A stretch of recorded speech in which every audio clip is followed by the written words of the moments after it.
Hi, I'm Sarah Woodard, and I am a radically inclusive wedding officiant serving couples in Chicago's western suburbs. Today, I want to talk about one of the most common questions engaged couples have about creating their inclusive ceremony. How do we blend our two different faith traditions in our wedding ceremony without it feeling forced, inauthentic, or disrespectful to either tradition? Maybe one of you is Christian, one is Hindu, or one is Jewish and one is Buddhist. Or maybe you're interfaith and LGBTQ plus, and you're trying to figure out how to honor both of your identities and your family traditions. This is exactly the kind of work that I specialize in, and I'm going to show you how it's possible to create a ceremony that honors both traditions authentically. First, let's talk about why this matters so much. When you're blending two different faith traditions, you're not just combining rituals, you're honoring two families, two histories, two ways of understanding the sacred, the divine, the whatever term you use. And that's both beautiful and complicated. Most couples want to blend traditions because, one, they genuinely respect and value both backgrounds, otherwise, they wouldn't be getting married and blending their lives.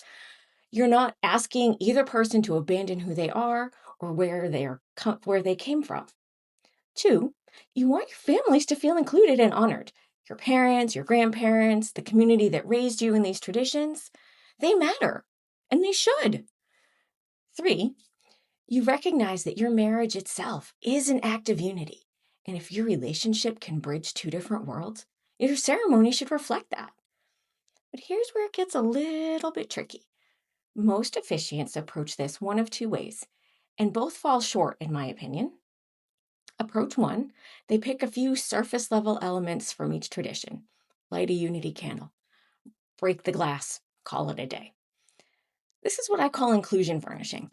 It looks like you're bringing both traditions, and nothing about it feels authentic or meaningful. It's performative. Approach two, they try to keep their traditions completely separate. We'll do the Christian parts first and then the Hindu parts. That can feel like two ceremonies stuck together rather than one unified, beautiful celebration. And neither of these approaches really works because they're missing the framework that shows how these traditions actually connect. And so here is what makes my approach different. I'm a Kabbalist. I study the tree of life, and I do it in a way that no one else is doing. I see it as a unifier. And here's what's amazing about looking at it this way.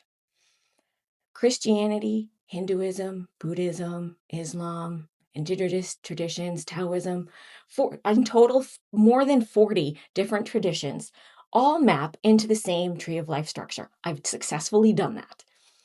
They're using different language, different practices, different stories, and they're teaching the exact same journey. So when I work with interfaith couples, I'm not mashing together random rituals trying to make something. I'm showing you where your traditions actually meet, where they're teaching the same truths using different words. So for example, if one of you is Christian and talks about the Holy Spirit, and one of you is Buddhist and talks about enlightenment, those map to the same place or very similar place on the tree of life. They're different words for the same experience of divine connection. If one tradition emphasizes grace in receiving, like Christianity's concept of God's grace, and another emphasizes discipline and effort, like Buddhism's Eightfold Path, those aren't actually polar opposites.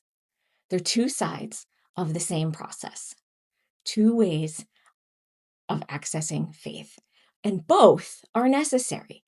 And when I show this to people, something shifts. Suddenly it's not your tradition versus my tradition. It's look how our traditions are actually saying the same thing. And that's where we start when we create a ceremony that feels genuinely unified. Because we're not pretending the differences don't exist.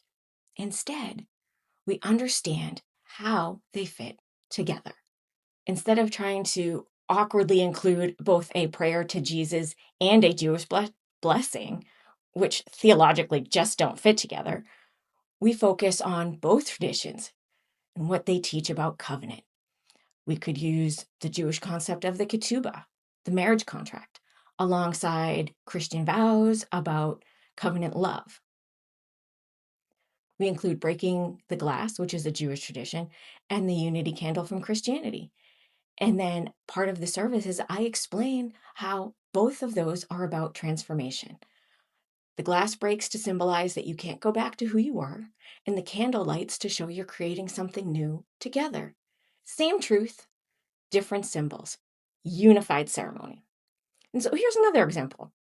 A Hindu and an atheist couple. One partner wants to honor their Hindu upbringing.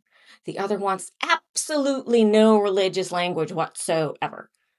We could use Hindu rituals like the Saptapadi, 7 steps, and then reframe them in universal language about the 7 commitments you're making to each other as humans, not as religious obligations. We could include Agni, the sacred fire, and talk about it as the light of your love, the warmth of your commitment, language that works for both of you. And I apologize to anyone. I may have mispronounced those. I've only ever seen them written. So if someone can tell me how to pronounce them, I will do it better in the future. That when we do that, the Hindu family feels honored. The atheist partner feels authentic. It works. Now, a lot of couples, they worry about, what if our families don't approve? What if they think we're being disrespectful? This is a real concern. Parents may initially resist an interfaith ceremony. But here's what I know. Families care most about 2 things. Number 1, that their tradition is being honored with knowledge and respect, not just tossed in as a token gesture. And 2, that their child is happy and feels authentic and loved. So when I work with couples, I make sure we're not just borrowing pretty rituals. I research the meaning behind each tradition's practices. I consult with religious leaders when I need to. I make sure every element we include is done right.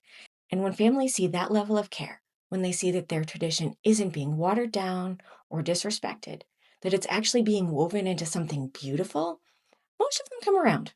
Not always. Some families can't get past it. People are people. More often than not, when the ceremony happens and they see how meaningful it is, they're moved. If you're an interfaith couple wondering how to honor both of your traditions without it feeling forced or fake, this is exactly what I do. I don't just throw rituals together from different traditions and hope they work, because that doesn't work. I show you the deep structure that connects them. And then from there, I help you create a ceremony that feels authentically you, honoring where you've come from and where you're going together, blended. So whether you're Christian, Jewish, Hindu, atheist, Buddhist, Muslim, or any other combination, if you want a ceremony that respects both traditions, respects all of who you are, and creates something genuinely unified, I would love to work with you. You can find more information about my wedding officiant services at groveofwisdom.com/wedding-officiant. And that link is, of course, down in the description below. I serve couples throughout Chicago's western suburbs. I specialize in LGBTQ plus ceremonies, interfaith and interracial ceremonies, couples who want something deeply meaningful without the religious baggage, and those who want to incorporate nature in some meaningful and impactful way into their ceremony. If this resonates with you, reach out. Let's create a ceremony that honors all of who you are. Thank you for watching. I'll see you soon.